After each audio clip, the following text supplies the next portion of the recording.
Hello guys! Magandang araw muli sa inyong lahat. Sana po ay nasa mabuti po kayong kalagayan. Ako nga po pala si Baby Hunter 16. Ayan. So today's vlog mga idol ay isa na namang tips ayan, at kaalaman na ituturo ko sa inyo at sana po ay mai-apply nyo ayan, sa inyong mga partners. At bago natin umpisahan, baka hindi ka pa nakasubscribe sa ating channel, huwag kalimutang subscribe at pindutin ang tiny notification bell para ma-update po kayo pag meron po tayong mga new upload videos. And disclaimer na rin po mga idol, ang video ito ay para lamang po sa may bukas ang kaisipan at may malawak na pang unawa. Alright.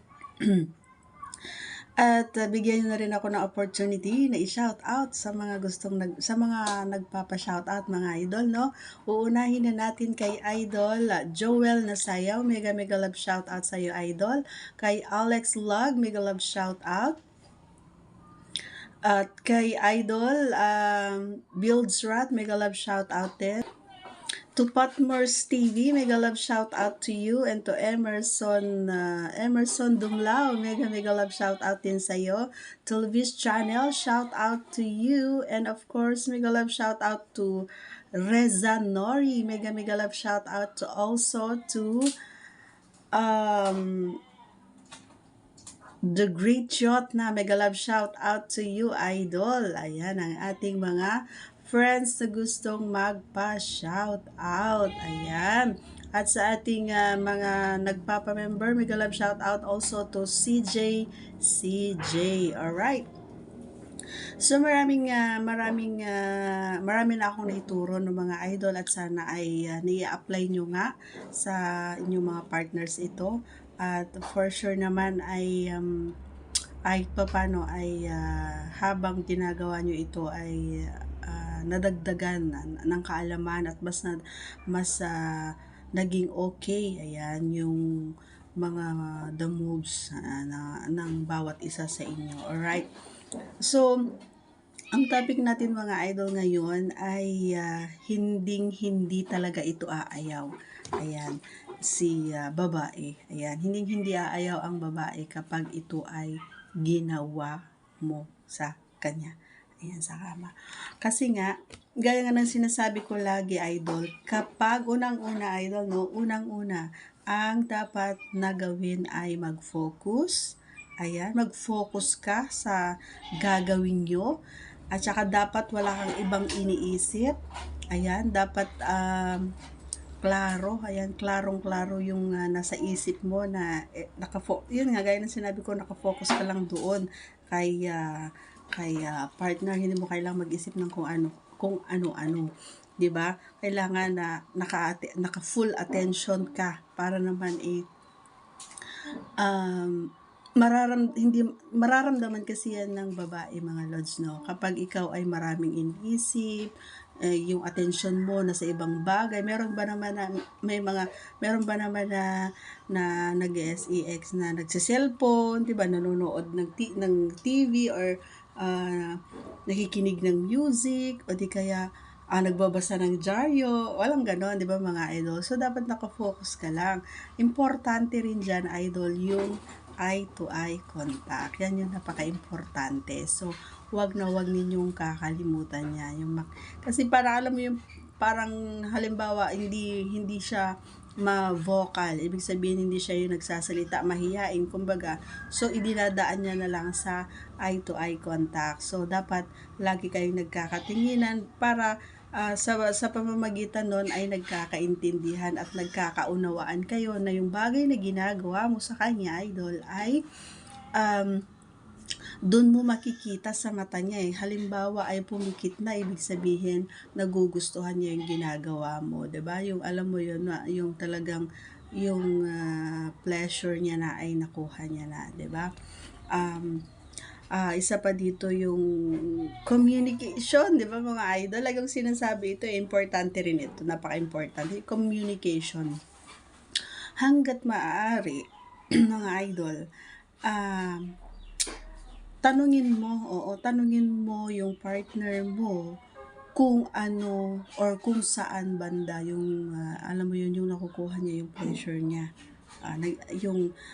pwede mo naman siyang tanungin na saan mo gusto yung gawin ko para mas okay sa yung komportable ka, yung masasarapan ka, yung alam mo yon, yung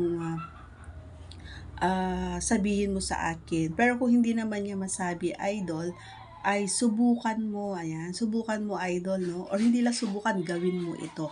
Yung lahat ng parte ng katawan niya ay hanapin mo doon. Halimbawa, halikan mo sa halikan diyan, ganyan, doon kung saan mo gusto, 'di ba? Basta sa buong katawan niya, gawin mo or i-touchy mo, 'di ba?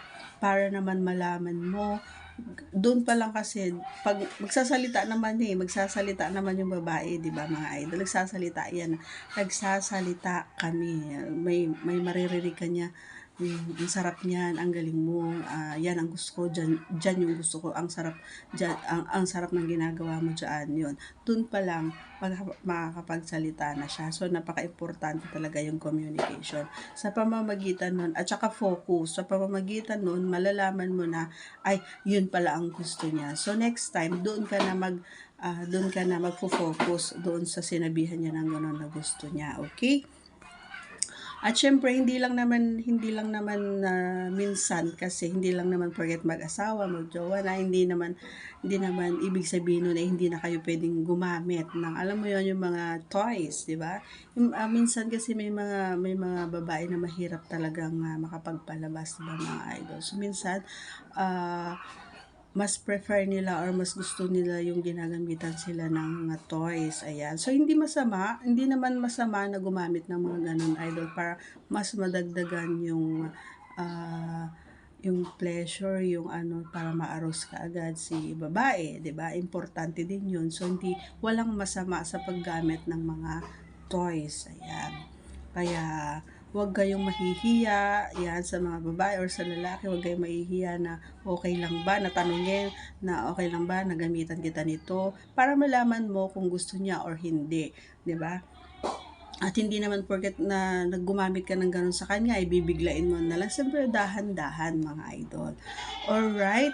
Huwag mahihiyang magtanong. Huwag mahihiyang magsabi. Diba? Tanungin mo ang partner mo kung ano yung ayaw at gusto niya. Diba? At saka, alam nyo yung pinaka gustong-gusto talaga ng mga babae, mga boys, no, mga pare ko. Ang gustong-gusto ng mga babae ay talagang yung yung makuha nila or makapagpalabas sila. Pero alam niyo yung sinasabi nila na G-spot, yun. Pag alam mo yung banda na yun, ay talaga naman na dagdag, oo, talagang madadagdagan yung enjoyment, kumbaga, ng babae yun. Tapos lalong-lalo na kapag nag-focus ka din doon kay tinggil, 'di ba? Mga idol, ay talaga naman na sobrang maliligayahan o sobrang saya sa pakiramdam ng babae yon. Yung G-spot na sinasabi nila, mga idol, ay nakikita nahahawakan ito doon sa pinaka 3 inches, yan, doon sa loob, 'di ba? So, paano mo ito mahawakan? Ayan, paano mo ito mahawakan? Hindi patagilid, hindi padapa, kundi patihaya. Kasi doon mo masasalat na yung magaspang yon. Masasalat mo yun. Kaya pag tawag dito yung nahawakan mo yon, dahan-dahan lang. Syempre, sabi ko nga, 'di ba, napaka-sensitive ng part na iyan. So, napakalambot, basta napaka-sensitive. So, kailangan dahan-dahan. At ang pinaka-importante sa lahat, mga idol, dapat malinis ang kamay, maiksi ang mga kuko kasi baka masugatan, 'di ba, idol? Dahan-dahan lang, especially doon kay tinggiling-giling, 'di ba? Dahan-dahan lang kasi yan yung talaga namang diyan talaga kinukuha ng mga babae yung kanilang pag-aaral. Doon sila talaga nag-uumpisa na, alam mo yon, yung tumaas yung init ng katawan nila. So, importante yun, 'di ba? Para para maging successful yung plano mo, di ba? Para maging successful idol ay gawin mo yung mga bagay na alam mo na makakapagpasaya sa partner mo. Yun yung sinabi ko na nga kanina, di ba, na dahan-dahan lang, wag mong bibiglain. Hindi yung bibiglain mo tapos dahan-dahan. Mas maganda yung dahan-dahan, dahan-dahan mo na hawakan, dahan-dahan mo na, di ba? Pag kamay kasi ang ginamit mo doon, kahit tinggiling medyo, di ba, ano yung kamay. So, ibig sabihin, dahan-dahan lang. Pero kapag dila naman, yung pinakadulo ng dila mo, yun ang gamitin mo. Okay, guys? Para hindi, yun kasi talaga yung, inuulit-ulit ko tong sinasabi talaga, yung pinaka-part ng babae ay yung, doon sa may tinggil niya. Talagang doon nag-uumpisa. Yun lang naman yung talagang trabaho ng ni Tingjiling. Yun lang talaga ang trabaho niya, yung makakadagdag ng alam mo yon, ng saya sa mga babae. Doon talaga siya din ang nagtumutulong para mas mapabilis yung kasi may mga babae talaga, mga idol, na mahirap makapagpalabas kahit anong gawin mo. Pag hindi mo tinachi-tachi si Tinggi, wala, mahihirapan ka 2 oras, 3 oras, wala talaga. Wala ka talagang mapapala. May mga babae na gano'n. So, mag-focus, ayan, pay attention sa partner mo, ayan. Dapat klaro ang isipan mo. At gaya ng sinabi ko, hanggat kaya mong i-touch yung G-spot na sinasabi ko. Kasi, yung pag pumasok naman na kasi si Junjun, syempre matatouch na talaga yun, lalo-lalo kapag ikaw ay pinagpala, di ba? Matatouch na talaga yun. So, pero kahit na touch pa rin ni Junjun yung G-spot, importante pa rin na matatouch yan, na mararab si Tinggil. Yun yung pinaka number 1 talaga na gusto ng babae, yung nararab si Tinggil or nahawakan or natatouch. Okay, mga idol? Ayan, so sana ay may nakuha ko yung tip. Ayan na, maraming mga boys dyan na hindi nakakaalam yon, yung sinasabi nila na G-spot. So, subukan nyo. Maano nyo naman yun na matatouch nyo yun. Kapag pinasok nyo yung daliri mo doon, ay matatouch mo yun. Medyo magaspang. Medyo lang naman, pero hindi siya, Pero wag mo kakalimutan si Tinggil. Okay, mga idol? Yun lang. Once again, please don't forget to subscribe and click our tiny notification bell para ma-update po kayo pag meron po tayong mga new upload videos. Magandang araw po sa inyong lahat muli. Ayan, hanggang sa muli. Hanggang sa aking next vlog. Ayan, asahan ko po kayo ulit. Sa mga gustong magpa-subscribe, ayan, may open po akong mga videos dyan ang comment section. Doon po kayo mag-comment. Maraming salamat po. Love you all po. Bye!